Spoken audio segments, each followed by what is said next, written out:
Hey there, everyone. That sexy nerd is back again, and we're watching more Nostalgia Critic. Now, he's doing Logan, and he said, what does he write about Logan?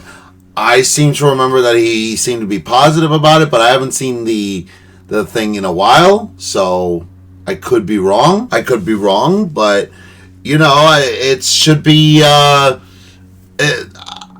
I don't know. How would you possibly say anything bad about Logan? That's like one of the best Marvel movies ever. Like, seriously. One of the best superhero movies ever. So, yeah, I mean, unless opinions have changed about it over the years, like, I don't know anybody who hates it. And I still haven't watched Deadpool Wolverine for the channel. I will. Hopefully I will. I just... got to figure out how to get this thing past copyright. I'm trying to see what I can do, but might just end up like on Patreon, just like Inside Out 2. Yeah, it's unfortunately that's the only way I can do it. Check out my Patreon if you want to see those reactions. But I really want to get it for the channel, and I really want to get it past copyright. So hopefully, like, pray for me, guys. So, without further ado, let's see what the Nostalgia Critic thinks of Logan and see whether or not I don't get pissed off. And remember, please, smash that like button if you want to see more sexy and nerdy content, and subscribe if you think I deserve it. And remember, sign up for my Patreon for all my latest reactions to all my latest videos. Now, let's do this thing, y'all. What the...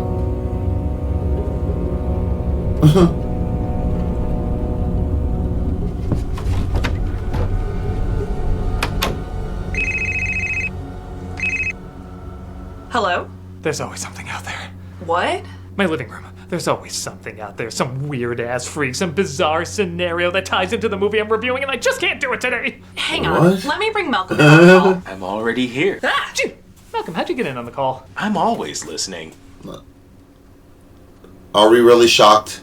Anyway, I can't do it. Not with... We're not shocked. It seems that Malcolm has powers or something, or... You know, it's just not... It's scary sometimes. Today's movie. Well, what's so special about today's movie? It's Logan. Oh, man, do you have it easy. Yeah, everybody loves Logan. This will be a walk in the park. It's not that simple. Why not? Everything's simple. I don't think that's true. Just talk about how great it is like everybody does. There's more to it than that. I don't want to get people angry. People need to grow up. I mean, what could you say about it that's so crazy? Well, I did think it was good. There, see? You thought it was great. No, not great. Good. Oh, you Malcolm? bastard! Yes, me too, Malcolm. I will join you in the stabbery. Heather?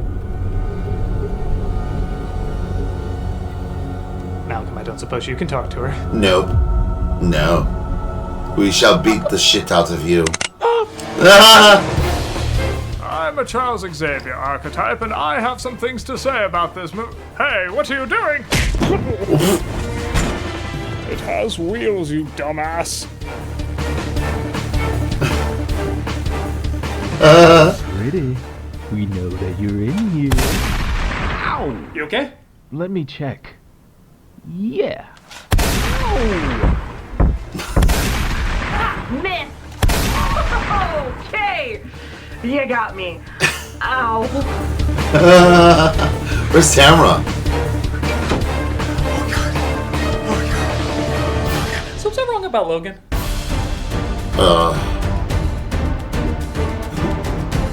What? 2017, Hugh Jackman gave his final performance as Wolverine.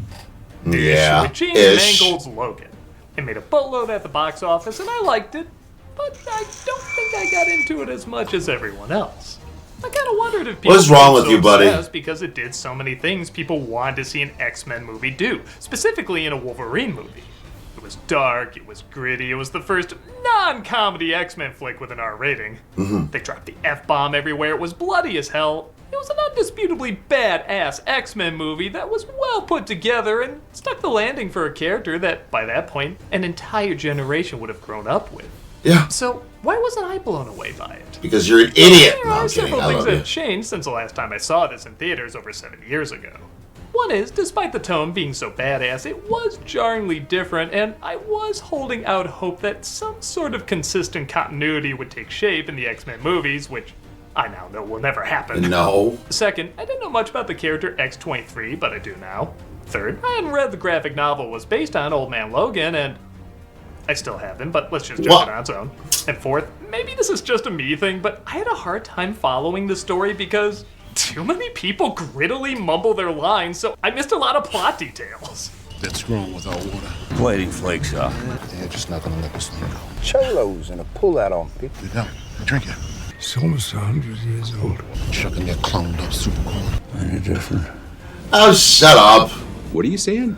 As I've mentioned before, Captions. though, I can only misread a film's intent Subtitles. if I don't have all the info. Like Spider-Man No Way Home isn't going to make a whole lot of sense if you haven't seen the other MCU or Spider-Man movies. Oh. Like, yeah, you can technically follow it, but it isn't going to be anywhere near as great if you don't have the proper context. Fair enough. So, I want to go back and give this film another shot and see if I understand more why people not only liked it, but absolutely loved it. But also, it's a damn sequel. Like, what do you expect? Why are you gonna watch that movie first? You have to watch like a whole bunch of movies before you watch that one. It's not a good example. So, as long as some of those passionate fans don't try to destroy me. I don't know. This way. The other way.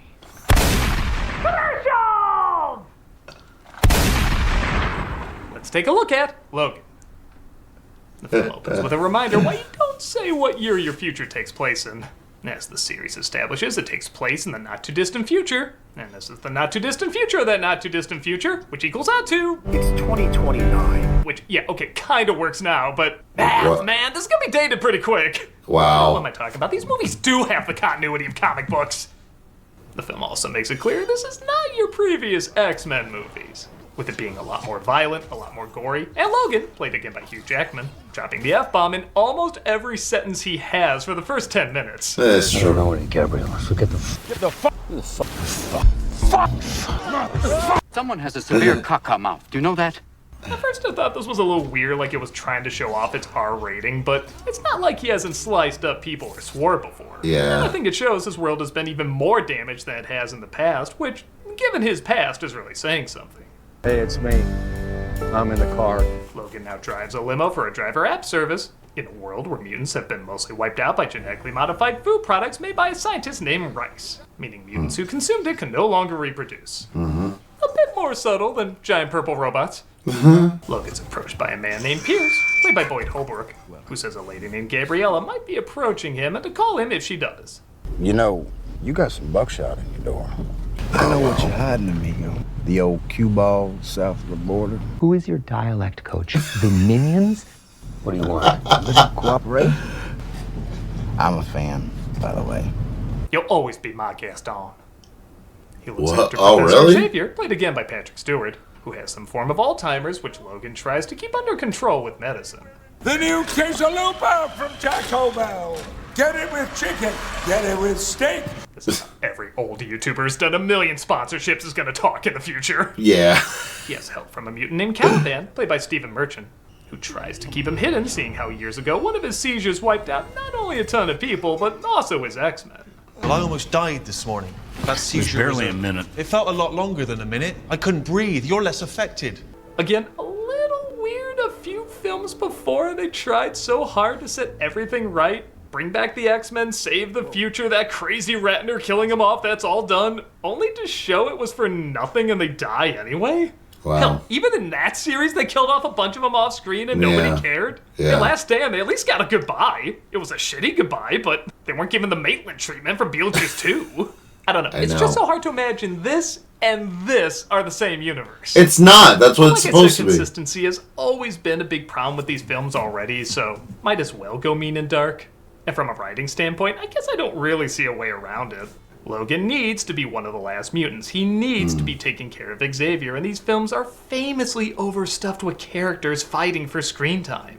See, it's neither universe because at the end of the day, it's not the universe from X-Men: The Last From Days of Future Past. That's what I'm telling you right now. This honestly was a different universe because they were calling back to different like parts and everything, but they were kind of out of order and everything. Like especially in that scene, like you were a cage fighter, but at the same time, they found him or something. Like this is totally a different universe where things kind of happen parallel. And not only that, it seems that I believe that Cyclops is actually alive in the movie. And he was the one, it's implied that, he's the one writing the comic books that they use. So, things were different here. Things definitely are, this is definitely a different universe. It does make sense to focus more on just a few people and a bleak, aggressive future. That was also established in the comic. Does make the most sense to explain these characters' absences. And I know I'm not the only one to say this, but while everybody's acting is great, man, Patrick Stewart should have gotten an Oscar nod. He should. Good. No, it's not. You're waiting for me to die.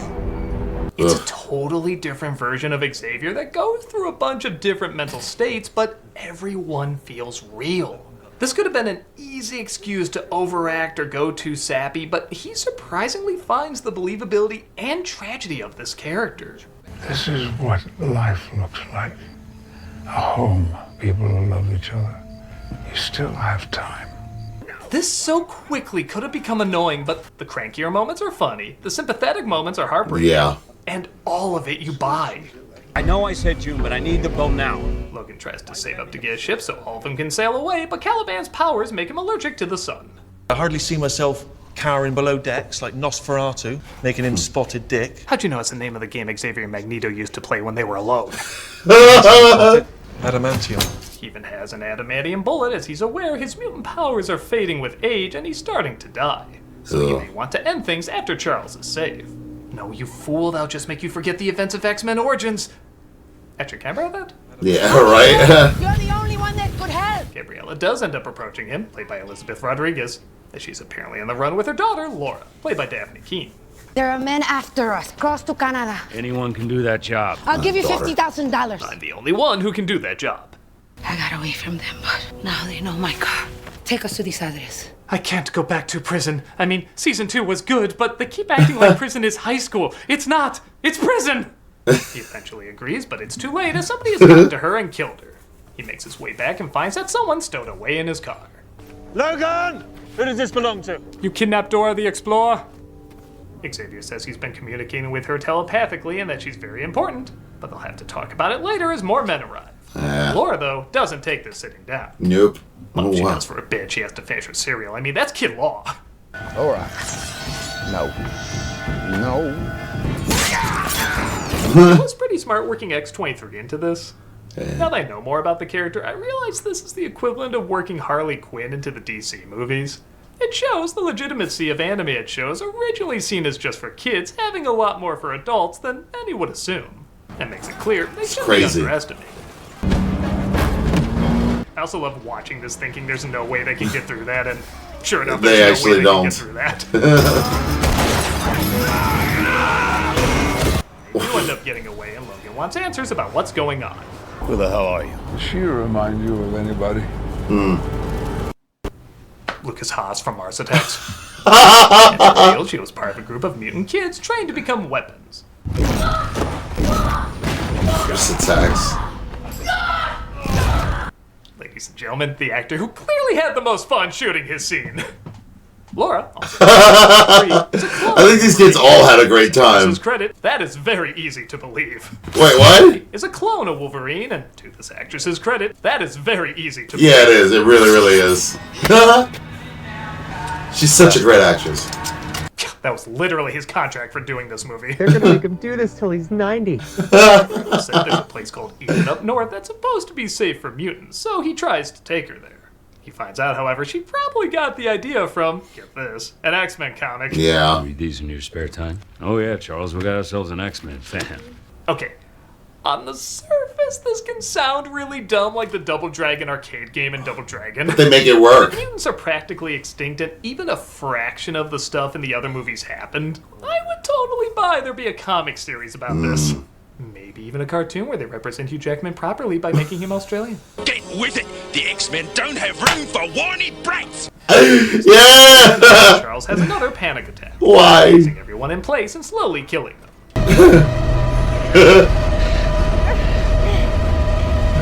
Oh. He's the only one who can barely work past it, and as cool as the action sequences are in this movie, this one's my favorite. Yeah. It's a creative idea, it's surprisingly intense and gory, and it so easily could have been done wrong. Imagine if they didn't utilize these filters or this sound. It would look like Raul Duke and his attorney trying to walk. But the acting and very clever directing makes this one of the cooler moments. Yeah. That must have been fun to do a few takes of. I have no more balls. And then we get some actually kind of interesting information on why Laura has claws on her feet. Pride of Lions, the female is both hunter and caregiver. Yes, lionesses makes perfect sense for a Wolverine. To be fair, he's not even more like a Wolverine. If anything, the comics established that he's more like a lone wolf. So it really doesn't work, honestly. I mean, yeah, no, it really doesn't work. These are front claws for hunting and the back claws defensive. Oh, yeah? This concludes the Werner Herzog documentary, Studying the Wolverine. I will now return to facing backlash for not liking the Barbie movie. Seriously, get laid. A truck carrying horses crashes and our heroes help them out, resulting in them offering a place to stay for the night. Where you all headed? South Dakota. Oh. South Oregon. South Oregon. I'm trying to get Will here to take a vacation for years. And live off what? The Lord will provide. Terminator-style clones to kill us all. You really shut down those vacays, buddy. I'm still waiting for the Lord to provide me with a new thresher. Well, all the same, I'd love to travel someday. They do a good job making this family That's feel the very future. likable, but also very believable. In fact, it's funny listening to this conversation sound so real when you know they're talking about Fisher net ray beams and moving stadiums. You're speaking to a man who ran a school for a lot of years, right, Charles? Kind of special needs school. Yes, we know. We had TV and phones for years. Your school and all the threats made to the world made news several times. How has nobody recognized them? Yeah, right. A perfectly fine room upstairs. It's very, very nice of you, but we Logan, really should go. We can leave early in the morning, break of dawn. Why do I get the feeling the entire message of this movie is don't wait, just move? Yeah, just keep moving. It helps him turn the water pump back on as it's turned off by people who have some sort of B- plot nobody cares about. But Dr. Rice is brought onto the team and he brings his life-size clone of Wolverine this time named X-24. And just as Charles remembers, oops, he Thanos'd his students. This is not the first time I've heard people kept on running away from it. If I knew this was coming, I would run too. X-24 kills Charles and carries Laura like a suitcase. Seriously. He's there to save her despite the family getting killed off. Meet him halfway. Let them come to us. You can't nurture rage. You simply design it from scratch. Okay, so for a while, I really hated this stupid Wolverine clone. Why? There's so many Wolverine enemies you could have brought in. Hell, bring back or clone one of the actors who played Sabretooth. That would have been sweet. Yeah, but look what I that didn't work either. But Liev Schreiber, he was too busy shooting Ray Donovan, I think, right? It wasn't Ray Donovan still going on at that time?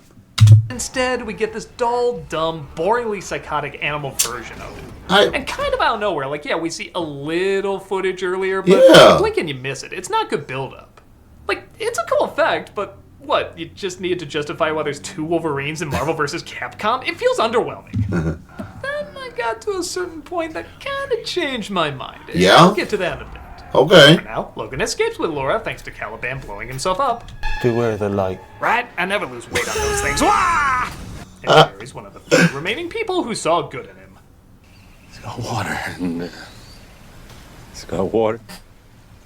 On the plus side, the cost of that boat I was saving up for to put on that water will be a lot cheaper. He passes out and Laura gets him to a doctor to help fix him up as his healing powers are getting worse. Oh, also, she talks now. Again,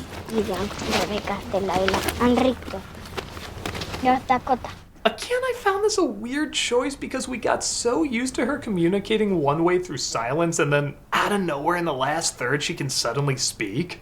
It's not that big a deal, but why not let her speak before so we could understand more about her? I didn't see the point of it.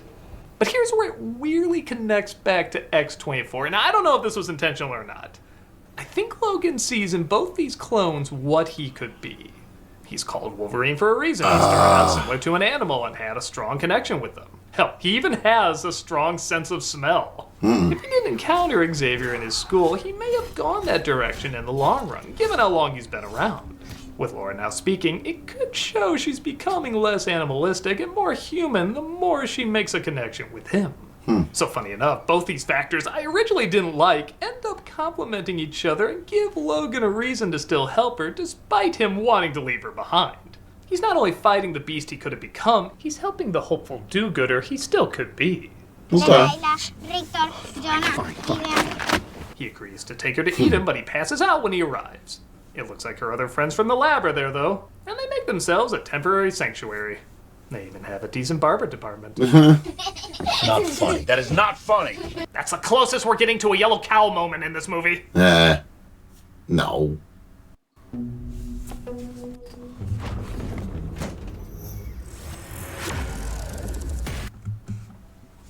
They talk about crossing the border to a safe haven, but Pierce's men, of course, end up finding them. This looks like a job for... Oh, God, give me a minute. He takes some green stuff, though, the kid stole from the lab that gives him more energy.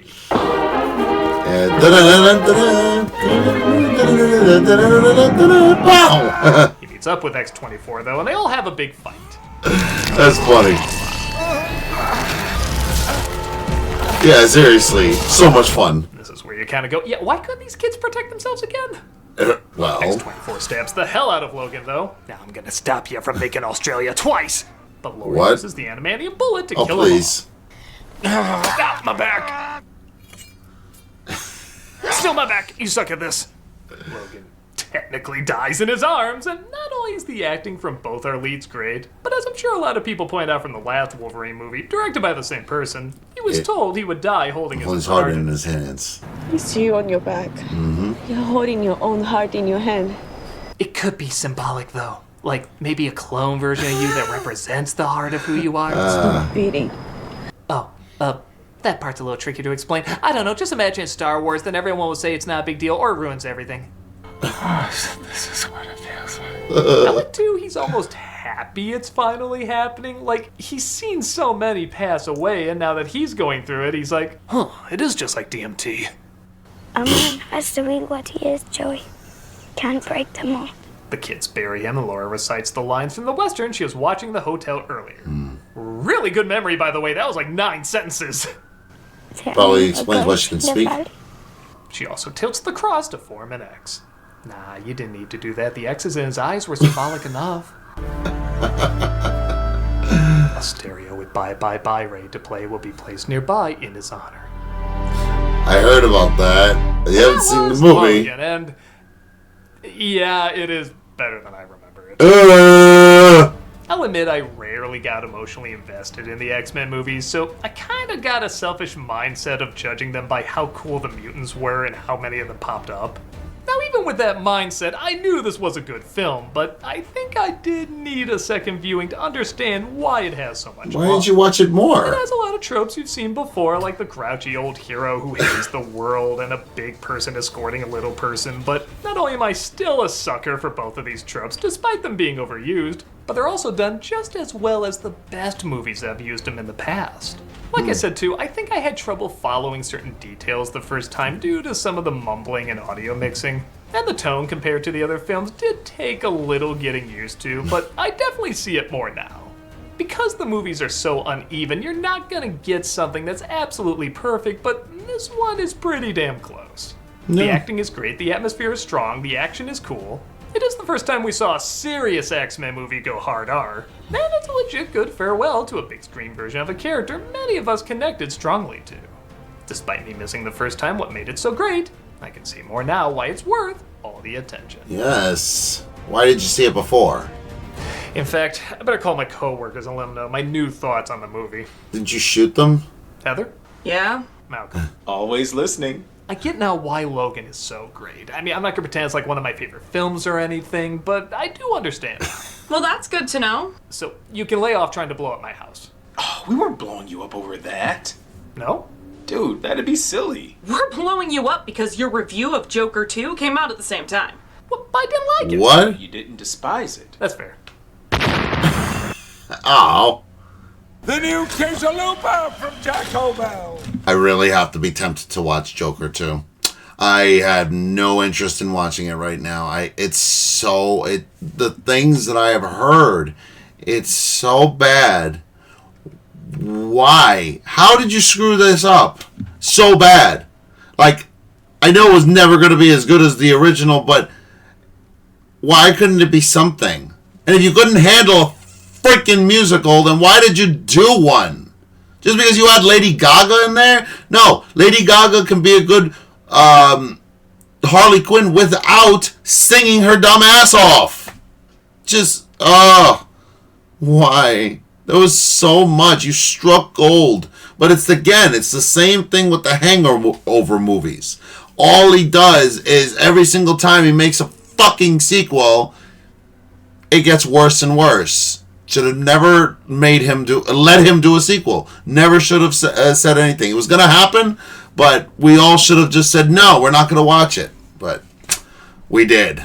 And, or you guys did. And, how do you guys feel? How you feel? Ugh. Anyway. Rant over. Anyway, I do appreciate that review. I really was like, why? I don't know why he would do that, but I kind of see what he's talking about. Originally, I thought Batman Arkham City was just good. I thought it was a little disappointing at the end. I didn't like the fact that Joker died or something. It was just all felt weird. But then I played it again. I played it on New Game Plus, and that's when I ended up falling in love with it. I see what he's saying. Like, sometimes you don't entirely recognize greatness, you know? As soon as I saw Godzilla -1, though, that movie was spectacular from start to finish. There was nothing about that. That's the best movie we've had for a good while, so yeah, screw Oppenheimer, screw the Barbie movie. Van Herzog. But anyway, let me know if you guys say that Godzilla -1 is the best movie of the year. And still movie of the year, you know. But anyway, please smash that like button if you want to see more sexy and dirty content. And subscribe if you think I deserve it. And remember, sign up for my Patreon for all my latest reactions to all my latest videos. And I'll see y'all in the next episode.